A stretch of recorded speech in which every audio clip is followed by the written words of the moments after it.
Hello, and welcome to the Music Teacher Coffee Talk podcast. I'm Tanya. And I'm Carrie. We are both elementary music teachers who love to talk shop, preferably over a steaming cup of coffee. This is episode number 160. Today we are taking a peek at our week and looking at our kindergarten lesson plans.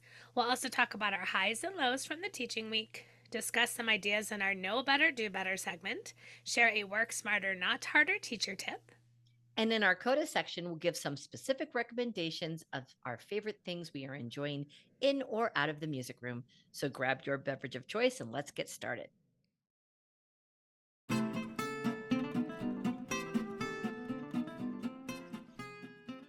Welcome back to our school year. yeah, Welcome back to this segment that we call our highs and lows from our teaching week, because we've actually had a teaching week, or just about, right? yeah, a week and a few days. Yes. Yeah. It's interesting, Carrie, because I know my voice is tired and you sound a little tired voice Yeah. too. Yeah. Because the very beginning of the teaching week, it's a lot of me, you, like Oh, I thought you meant teacher, teacher, teacher. me, Ray, me. Not yet. No Ray yet. No. Uh, We got some me's, some so's, a little sure. dough. No Rays right now. But yeah. Well, and we are recording in the evening, which we usually don't do. We usually do weekdays, or excuse me, weekends, morning Yes. time, or mid afternoon. And we're doing an evening because whatever. So that's part of it too. But yeah, I have my water here. I will I do try too. not to sound too hoarse on this podcast. I do not have coffee because it's too late for that. But yeah. Too late. So highs and lows. You got a high or a low to share from your teaching week? Yes, but first, But we have a first, collective high. So, Tanya and I, being the crazy gals that we are, we, after 2 days of teaching, flew out to California, to the Bay Area, and we presented for NCAKE. That's the Northern California Association of Kodai Educators. They had us out to do a workshop. We just did songs, games, and strategies to start the year, and we had so much fun. It was such a fabulous group of music educators to sing and play and dance with, and there were some folks on Zoom as well. So yeah, it was fantastic. Thank you, NCAKE, for having us and all the folks who came and gave us feedback, and we just had so much fun. As so much tiring fun. as it was, it was still so worth it just to go and sing and Yeah. play. So, Yeah. thank you, NCAKE. That was fun. Thank you, N Cakes. So great. If you happen to be in the Northern California area and you need a Kodai chapter, look up N Cake. They're Oh yeah, fantastic. oh Yeah. yeah, Yeah. So, for other real. highs lows, Uh, or lows? I mean, it's just going to be a generic high, to be honest. That like, okay, a week and 2 days into the school year, and I'm having a great year so far. And I think this is just always a reminder when you are new to a job or you've just started off your teaching career that every year gets easier. So for me, this is year 3 at my school. So thinking about the fact that my fifth graders were third graders when I started, already they're singing right away, they're playing, it's like they're with me, they're just with me. Of course there's always a few stragglers along the way who are hesitant to get started, and we do have some new kids coming into the school, but I'm lucky to be at a school where the turnover rate of kiddos is very low, so I can just really just go right into it and my kids go with me. And our kindergartners are so sweet this year. So my specific high was just something cute that happened today because I have bus stop duty this week. So I'm out there making sure the kids get on the bus, which there's only one bus, so it's not that hard. But all of a sudden I hear, "Hello, Miss Nicholas," and like a whole gaggle of kindergartners have their heads out the window and they're all waving at me, and it was just Oh, oh so sweet. So just made my day that I'm connecting with these kindergartners. I don't know their names yet, but they know mine. It gets okay. harder and harder every year to learn these names, I tell you. I used to be so good at it, and it's getting harder and harder. But have some strategies that we'll talk about later. But anyways, that was my week. How about you, Tanya? Same seas. Yes, this is my third year at my school. And so, yeah, like the older kids, especially, of course, we're touching on all of the procedures, all of those things that we do. But I had kids on xylophones. I had third graders playing xylophone today, and I did not have to spend a lot of time. Reminding everybody on how to hold the mallets. Of course, we do a little bit of that. Um, how to put things away. I mean, it was just like so I don't want to say seamless because I don't want to tempt fate, but it was a lovely thing. But I'm going to go with a specific high that I have a new teammate. We have a new STEAM teacher, and that she is part of our rotation now. So now we have STEAM, art, music, PE, which means that now I see kids less frequently and I see more of them. So that's going to be an interesting challenge this year that I know you already went through last year and are continuing to have. But I'm delighted with my new teammate. It's just nice to have, someone who is newer than me on the staff. So that's kind of fun. Yeah, And we she's have great. a Yeah. new person in our STEM library position as well because she was a classroom teacher and now she's on our team. So yeah, it is fun. She's not new to the school, but new to our team. So same as he's. Here we are talking.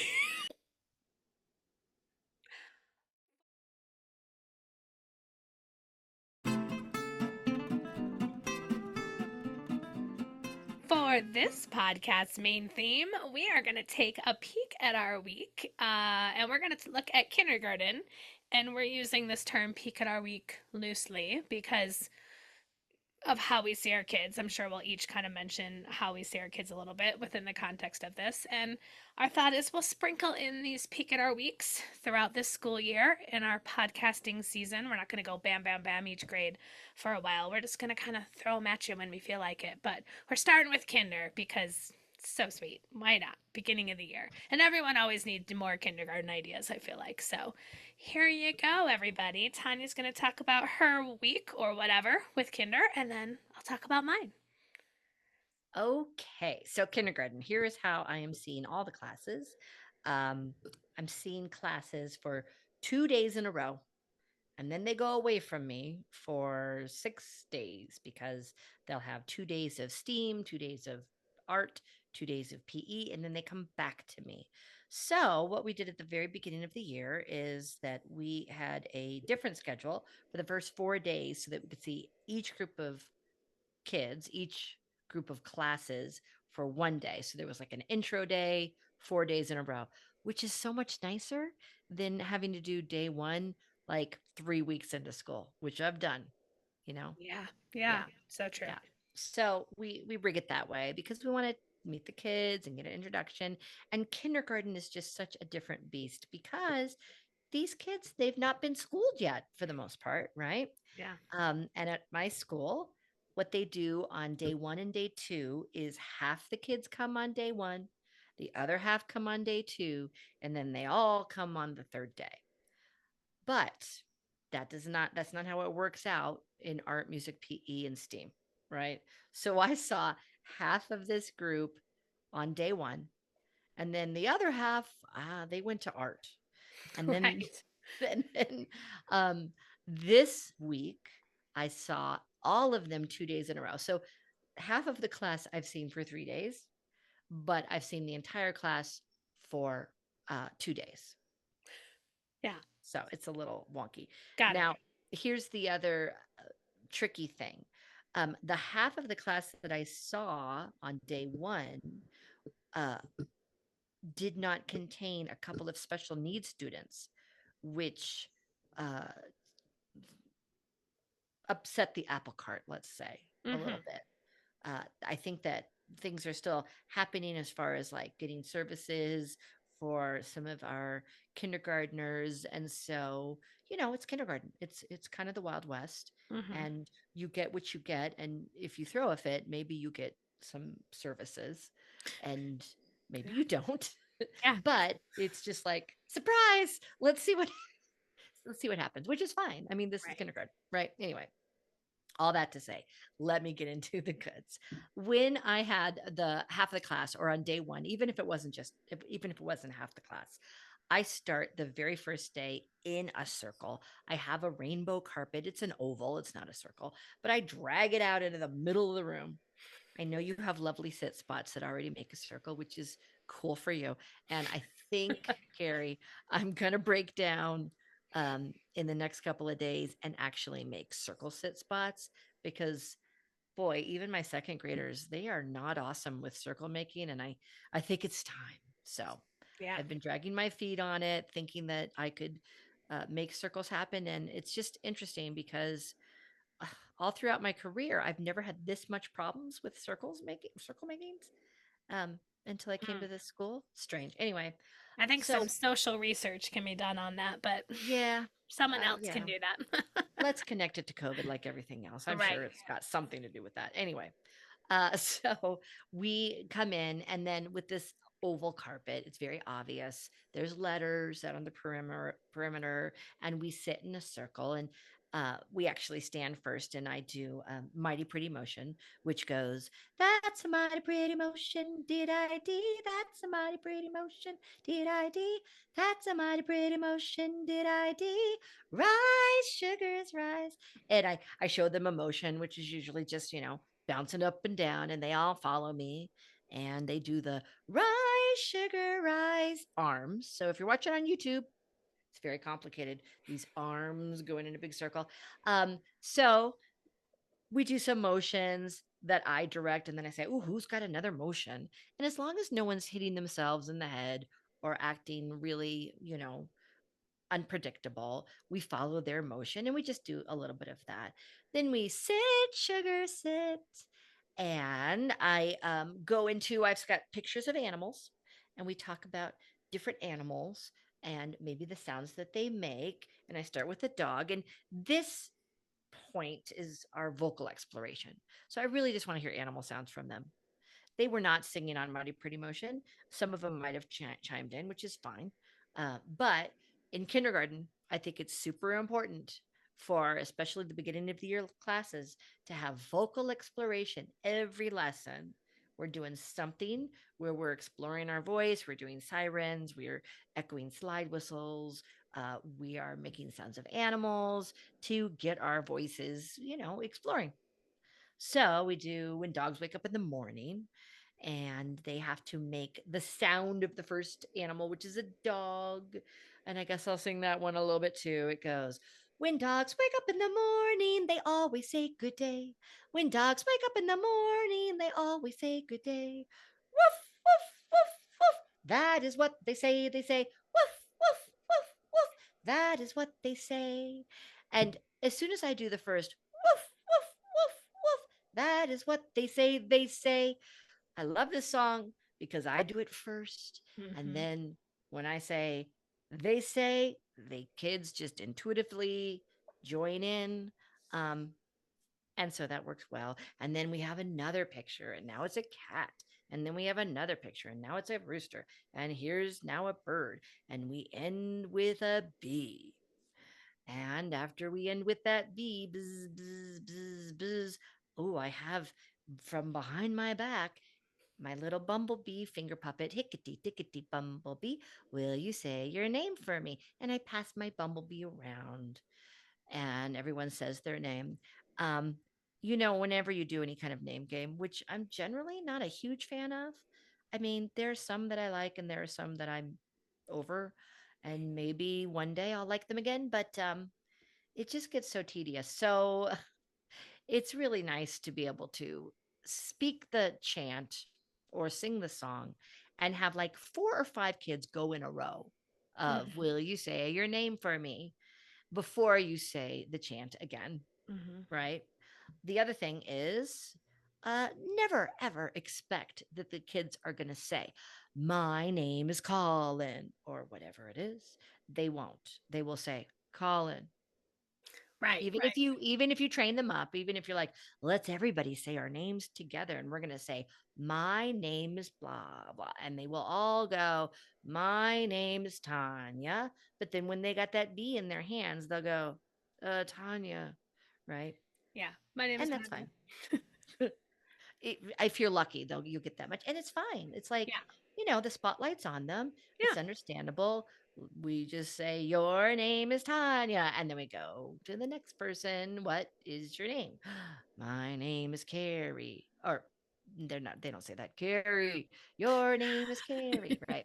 Anyway, Yeah, what is my point? My point is, um, this is not the time to correct kids and yeah. go, "Don't forget the my name is part." No, we let that go. Or to feel It's it with the just, beat or whatever, especially in yeah, kindergarten. They're not there yet. no, no, no. And this is something I'm always reminding myself, not this specifically, but there's been lots of times this week where I've been like, ooh, maybe we can do this with second grade. And they're not really second graders. They're like first grade plus, you know? Right, right, right. So anyway, Yep. from our bumblebee, then we do a little finger play called "Here's a Little Baby" with Bilo Babyo because we're getting into a lullaby. Because what am I aiming for now? We're going towards preparing loud and soft. So we go there with a lullaby. And then along the same lines, we put that baby away. I know an animal who likes to sleep in a cave. There's a surprise at the end of the song. So you know that surprise is coming, which I have done for many years now because once upon a time, I sang Grizzly Bear to some kindergartners and I did the roar at the end. And a little girl burst into Oh tears. no! So, if you don't know what I'm talking about, grizzly bear wise, it's a grizzly bear is sleeping in a cave. A grizzly bear is sleeping in a cave. Please be very quiet, very, very quiet. If you wake them, if you shake them, they get very mad. Roar! Right. Roar! Yeah. So I say there's a surprise at the end.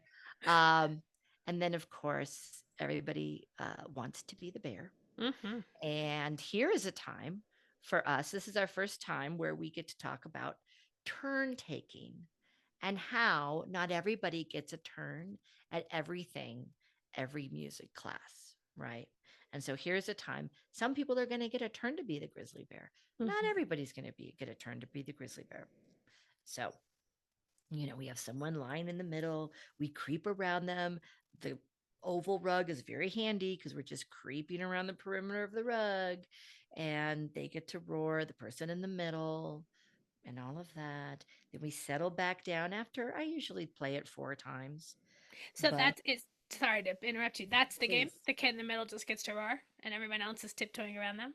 that's my game. That's We're your done. game. Okay, That's cool. my game. That's what do you do with grizzly bear? It's so dumb. There's grizzly bear in the middle, and they're sleeping, and I silently choose a student to go tap them on the shoulder while they're sleeping, Oh, and then they go back to their spot, and then at the end, the bear wakes up, and they have 3 chances to guess who tapped him. well, that's fun. That could be like a leveled up from mine. Yeah, yeah. Fun. Mm. Yeah, and I typically save it for first grade, so they know each other's Yeah. names better by then. That would be hard this early in kindergarten. Yeah, I would not do it this early in Yeah, kindergarten, especially with the touching and the tapping and the freaking out and right. Yeah, so more for me, that's elements. a beginning of first grade game. But yeah, I could see how you could bring it back in first grade I then to totally get something new. that.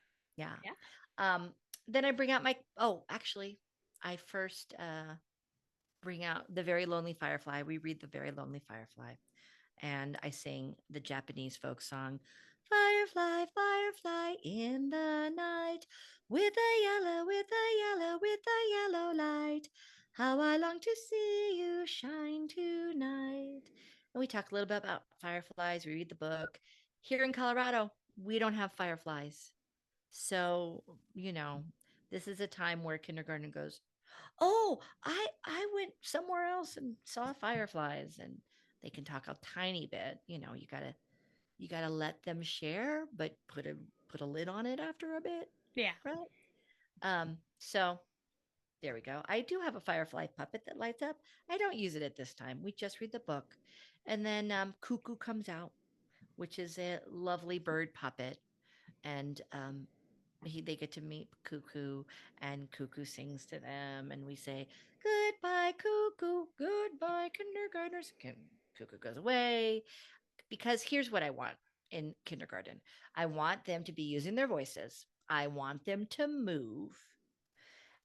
I want them to experience several songs, but really, what I want more than any of this. And it's all together. It's all part and parcel of the same thing. I want them to leave excited to come back. Uh, whether it's I want to see Cuckoo again, or I want to be the grizzly bear, or I want to make those noises again. Like, I want them to want to come back. So I do not spend time talking about, all right, kindergartners, how do we behave in class? Let me see full body listening. Let me see. I do that at a different time, not on the very first day. Of course, if there's a need for us to like rein it in, we will do that for sure. But generally on the first day, I mean, it's a new room. It's like a new building, a new experience. They're tired, even if it's not at the end of the day. And so I am not going to just like bombard them with, and this is how we do this, and this is how we do that, and we do this, and we do that. So that's generally my first day. My second day is I'm bringing back a lot of those songs, and I'm adding a few new ones. We did Johnny works with one hammer on day two. So we get that full body movement. Um, we also did from the Amadons, come along, everybody, stop your talking, all join hands, and let's go walking. Come along, everybody, clap your hands, clap, clap, clap. Right. Um, because we're just moving and we're just following directions and we are doing different levels up and down our body for come along everybody. um, and what else did we do differently? We talked a little bit about like when you have a question, raise a hand. And here we are in music class. And yes, we're going to go get to see Mrs. So and so later. On the very first day, I had a couple of students 30 minutes in, because I have 45-minute classes, even with kindergarten. 30 minutes in, I had one little boy who was like, when are we going back to Mrs. Ranke's room? I'm tired. Is it time to go back? Um, you know, and Yeah, that's just how it goes. that's Uh, totally normal. but, and we've said it before, and we'll say it a million times again in kindergarten, no song, game, activity, anything is going to last longer than about 5 minutes. I think an exception would might maybe be a book, right? Maybe a Yeah. book would last a little bit longer, but Even we in the don't. beginning, though, I wouldn't go any Yeah, longer I mean, than the five very lonely minutes. firefly. That's 5 minutes. Yeah, That's it. We're done, yeah. right? Um, so yeah, on day two, it's many of the same songs because now, and this happened, it was great. They were singing along, Grizzly Bear. And here's the thing, I will ask kids to sing along, but I'd rather not. If they join in, that's the best. Mhm. It's the best if they join in. Mhm. Are they at a point where I can stop singing? No, they're not at a point where I can stop singing, especially a lot of these songs that I'm using at the very beginning of kindergarten are like melodically rich and Yeah. they're a little complicated. I want them to hear it correctly. So, yeah, it's a lot of me for now. I know that it's going to pay off later on. Yep. Um, so, day two is a lot of the same. We did not do any instruments. I was gonna bring out my lollipop drum. We were going to, will you play your name for me? Right. Mhm. Um, we were also going to listen, listen, here I come. Someone special gets the drum with a lollipop drum. And on day two is when I had all of the kindergartners with some that I had not had before. And I have a couple of special needs kiddos who I had one on the run. It's barely a weekend. I've already had to call the office and go, "Hey, so and so is on the run." Yep.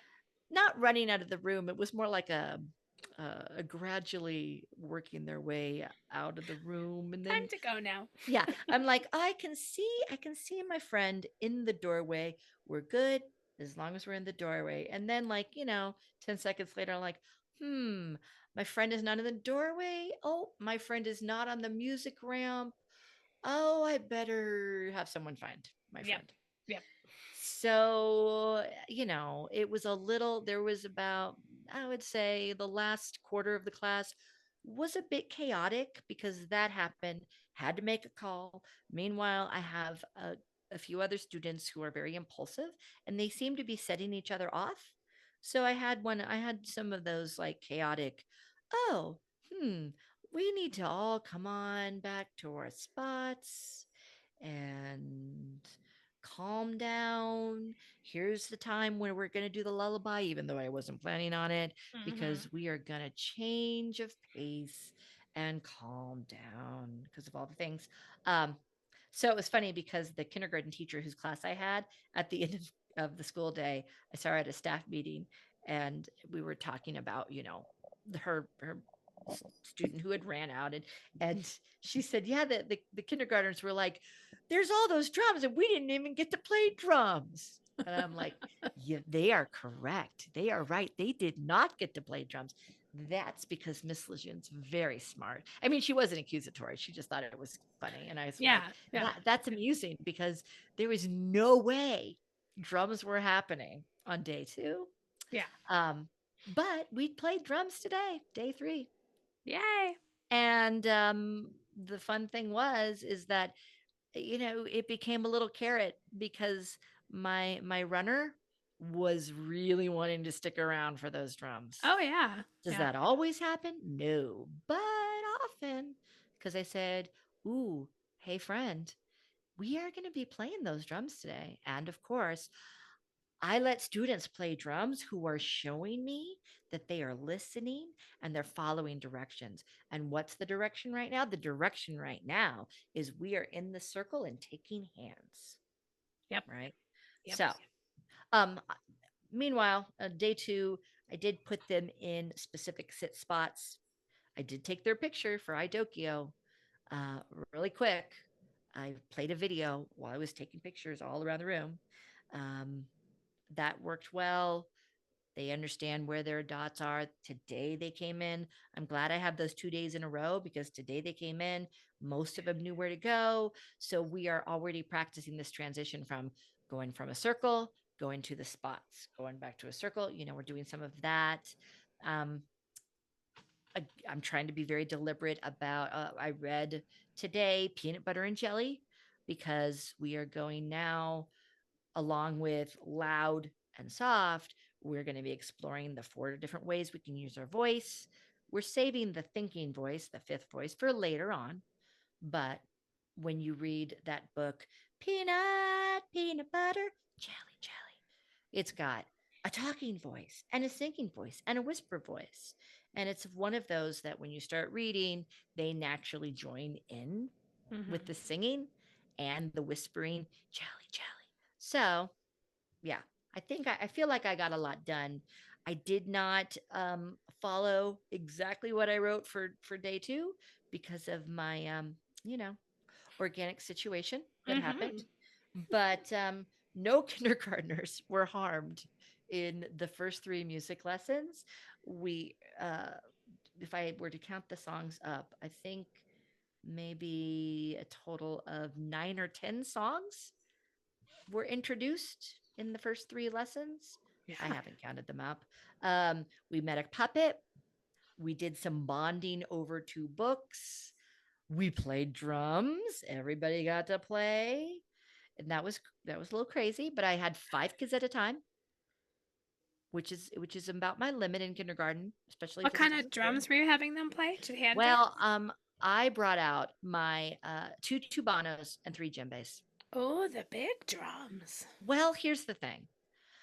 Um, these are like the tubanos, they're standing drums, and Mm-hmm. I've got my djembes on holders. Yeah. And so I really think it's easiest for um, kindergartners or anybody to first play both hands on a drum that's in front of them. I mean, the lollipop drum is great because you've got a handle and you've got a mallet, but that's even a little much. Like, Mm-hmm. that was what was going to happen. It was going to be one person at a time on the second day. But after that didn't happen, I was like, let's just make sure everybody plays. If 5 kids at a time, we're Mm-hmm. gonna listen. Here I come. It's gonna be a hot mess, kinda, because it's gonna be me playing. And I wonder what they're gonna do on the drums. They're gonna go blah, blah, blah, blah, blah, blah, blah, blah, blah, blah, right. Yeah. Yeah. Um, so yeah, I'm really happy with them playing the big drums because they see them in the room. They get to experience it. They get to use both hands. Is it on a beat? Absolutely not. No.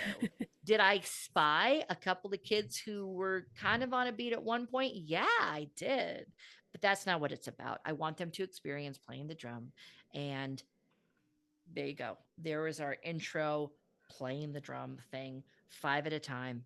Um, and it's funny because, there's kids, of course, who are like, but what about those? Pointing to the xylophones. I'm like, Yep. those are for later. But what Not a about day. those? Oh, Uh-huh. those are for later, you know? So I try not to have every single instrument. I don't have every single instrument out.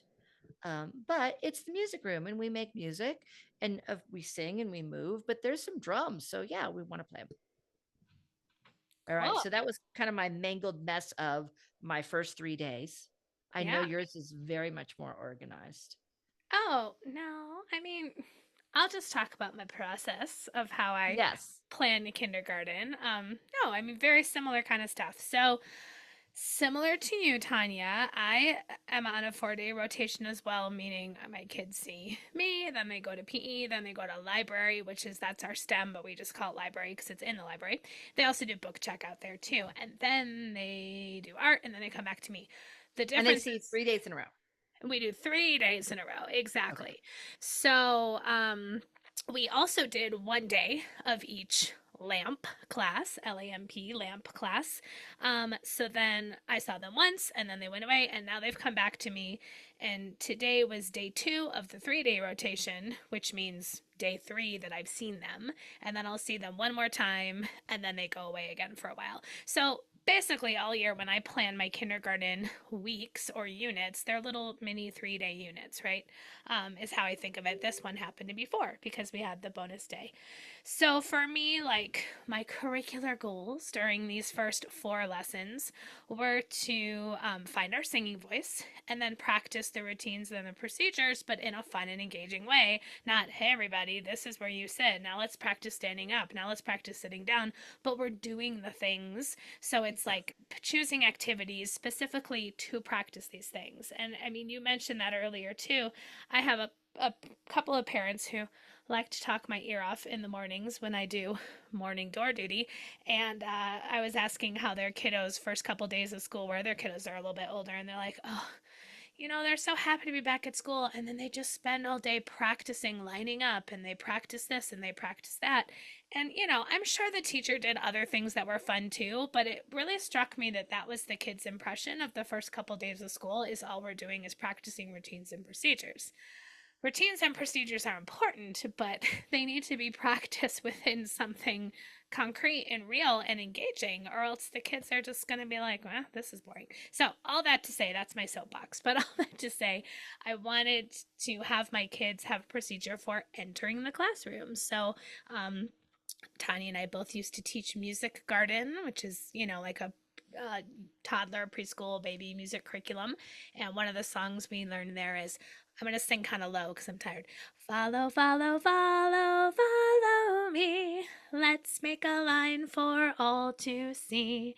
So they would follow me into the room. But in my class, like you mentioned, I have sit spots. I have black sit spots that make one big circle around the room. And then inside that, I have rows of sit spots that are rainbow order with numbers on them. I told them there's 3 rules I want you to know before you come into music. Echo after me. Don't touch your friends. Don't touch your friends. Don't touch the stuff. Don't touch the stuff. Black dots, please. Black dots, please. And that's all I say. And then I follow, follow, follow, follow me. Walking on the black dots just like me. And they follow me in and we walk around. And then once we're all in the room, now let's stop and sit down, please. And we're all sitting on a black dot. The other thing that's different about my kindergarten is I only see them for 25 minutes. Our school decided that while the teachers get 45 minutes of planning time, 25 minutes are spent in their lamp classes, and then they do 20 minutes of recess with paras for the rest of the time. So I only see them for 25. So I do not do assigned seats with my kindergartners, especially not at the beginning of the year. Every single day we walk in, we come in, and we sit in a circle, and they're always somewhere different. The challenge of that is then it's harder to learn their names. So then I want to do some sort of a name thing. This is another one that I learned from Music Garden. Sing hello to everyone, everyone, everyone. Sing hello to everyone, sing hello.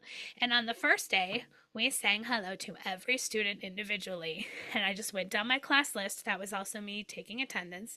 So then we would clap hello to Tanya, Tanya, Tanya, blah, blah, blah.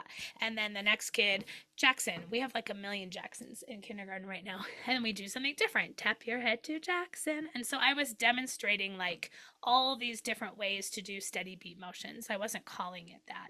But we sang to every single kid, which took a little time, but I only do it in the one class.